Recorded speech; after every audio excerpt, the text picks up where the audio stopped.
Good morning भाई सभी को। कैसे हो सभी लोग।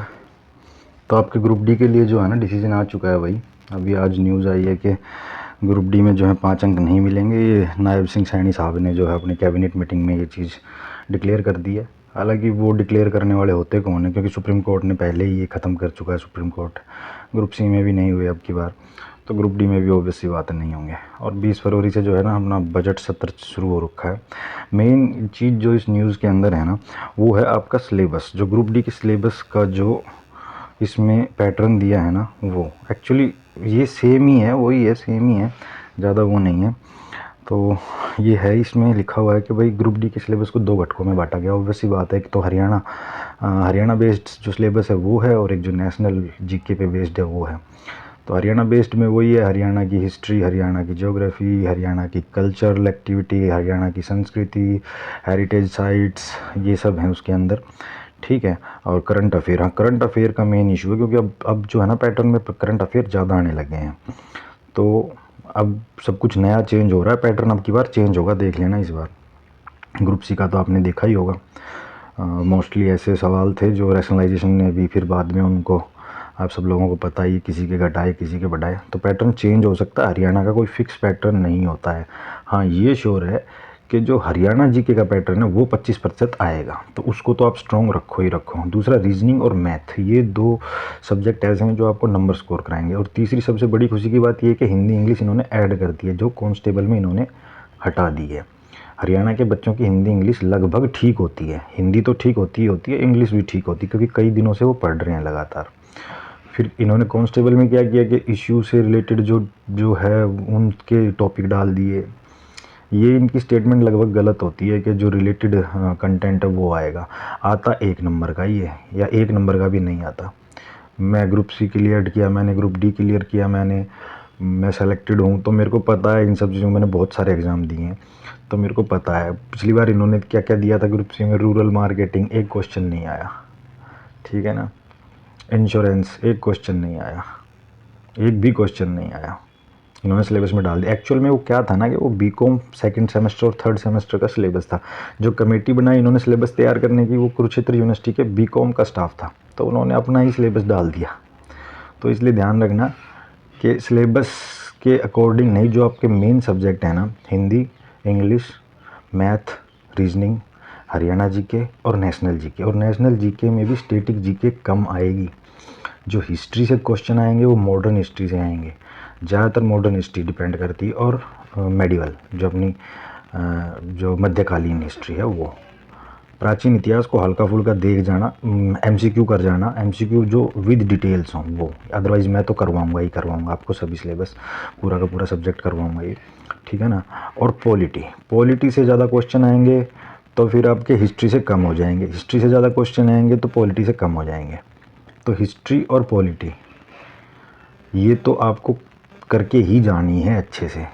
ज्योग्राफी से आता है वो स्टैटिक जीके में चला जाता है, जैसे कोई पुल आ गया या फिर कोई प्रोजेक्ट आ गया, हाइड्रो प्रोजेक्ट आ गया, ये सब आते हैं, तो उसको भी आप देख के जा सकते हो अच्छे से, ठीक है ना।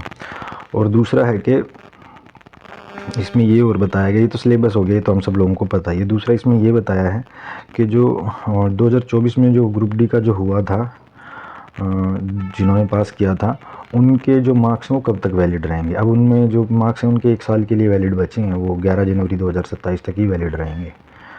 तो ऑप्शन, अच्छा ऑप्शन है आप लोगों के लिए, अगर अपने मार्क्स बढ़ाना चाहते हो तो ठीक है, अब की बार और अच्छे से तैयारी करो, दोबारा दो एग्ज़ाम, पिछली तैयारी को वहीं से कंटिन्यू करो जहाँ छोड़ा था। एक बार सारे को वहाँ तक लेके आओ, सिलेबस को रिवाइज़ करके, फिर उससे एडवांस तैयारी करो और अच्छे से प्रैक्टिस करो, ठीक है ना। बाकी क्लासेस मैं लेनी शुरू कर दूंगा आज से। आज शाम को किसी ना किसी अच्छा टॉपिक पे क्लासेस होंगी, शुरू हो जाएंगी।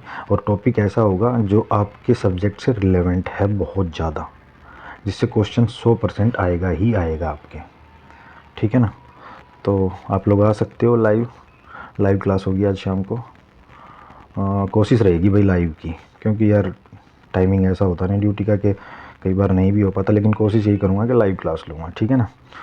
तो और दूसरी बात ये कि कुछ लोग कह रहे हैं ना ग्रुप डी का अभी नहीं होगा, ये नहीं होगा। भाई ऐसा है जब ऐसी न्यूज़ मार्केट में आने लग जाती है ना, तो श्योर शॉर्ट एग्ज़ाम तो होगा ही होगा। हो सकता है कि 15-20 दिन, 1 महीने ज़्यादा से ज़्यादा लेट हो जाए। अभी फ़ेब और मार्च में तो अभी जो है मार्च में तो अभी एग्ज़ाम ही होंगे बच्चों के 10th 12th के, तो उसमें तो पॉसिबल है नहीं। फिर विधानसभा सत्र चलेगा, प्रशासन वहाँ बिजी रहेगा। लेकिन ये बताता हूँ, मार्च के बाद अप्रैल, मई, जून, इनमें आपके कंटिन्यूस एग्ज़ाम होने लग जाएंगे। तो इसलिए ध्यान रखना इस चीज़ का, तैयारी कंटिन्यू ही रखो, बीच में ये मत छोड़ देना। बहुत बहुत सारे बच्चों को मैंने देखा है ऐसा करते हुए कि कोई भी ऐसी न्यूज़ आए ना रिलेटेड, एग्ज़ाम से रिलेटेड आती है कि उसके बाद एग्ज़ाम होगा, अभी रिसेंट में नहीं होगा, तो फिर वो क्या करते हैं, छोड़ देते हैं तैयारी। जैसे अभी कुछ बच्चों ने मेरे से पूछा, पीछे न्यूज़ आई थी कि जो फिजिकल के लिए पीएमटी पीएसटी कांस्टेबल के लिए जो टेंडर की प्रक्रिया थी वो कैंसिल कर दी। अरे भाई, वो कैंसिल कर दी, लेकिन उसको दोबारा शुरू कर देंगे तो 1 दिन लगता है उनको टेंडर के लिए नोटिस डालने में के लिए कि भाई हम टेंडर मांग रहे हैं टेंट लगाने के लिए, पीएमटी पीएसटी के लिए। उन्होंने टेक्निकल ग्राउंड पे किया है, लेकिन उसको 1 दिन लगता है, वो तुरंत मांग लेंगे टेंडर। उसमें भी कई बच्चों ने पूछा कि सर ये तो टेंडर वाली कैंसिल हो गई, टेंडर ही कैंसिल हो गया इसका, तो कोई कंपनी को टेंडर ही नहीं दिया तो पीएमटी पीएसटी कैसे होगा मेरे भाई। ये श्योर शॉर्ट है कि होगा।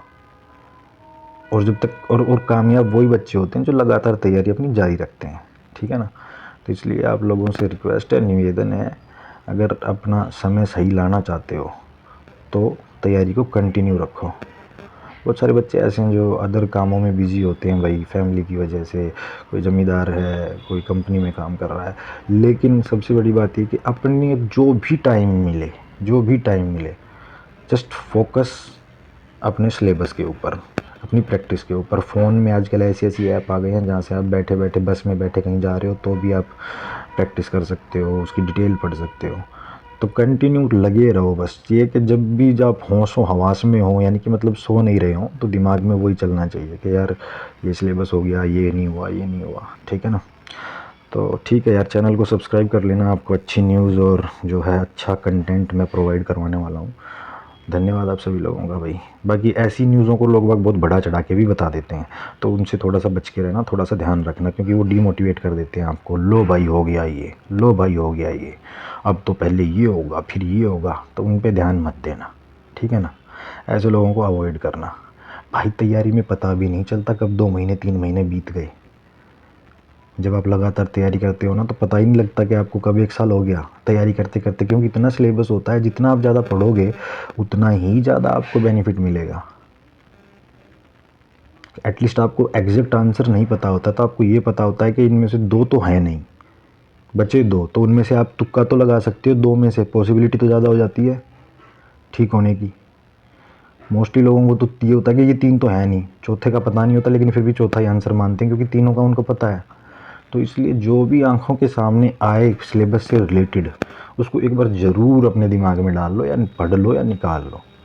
क्योंकि जब आपका माइंड पूरा कंसंट्रेट होता है ना, फोकस होता है, फोकस्ड होता है एग्ज़ाम के अंदर, तो आपके दिमाग में सबकॉन्शियस माइंड उस चीज़ को लेके आता है कि यार ये मैंने पढ़ा हुआ है, एक बार देखा तो हुआ है, ठीक है। तो चलो, थैंक यू यार, सब्सक्राइब करो यार, थोड़ी सी हेल्प करो। हेल्प क्या करो, थोड़ा सा मोटिवेट करो, हेल्प तो क्या है, ठीक है। चलो, thank you guys, thank you for watching the video, thanks.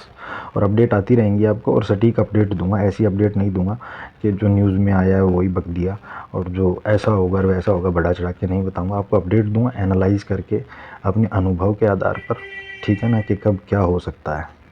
Near by exam है आपका, ये देख लो, मैक्सिमम 2 महीने 3 महीने में आपका एग्ज़ाम हो जाएगा। और मैं सही बता रहा हूँ, ग्रुप डी के अंदर ना बहुत हाईली क्वालिफाइड बच्चे भी बैठने वाले हैं। तो ये मत सोचो कि भाई इतने सिलेबस से काम चल जाएगा, नहीं चलेगा। आपको बार बार मॉक टेस्ट देने हैं, बार बार तैयारी करनी है, ठीक है ना। Okay then, thanks.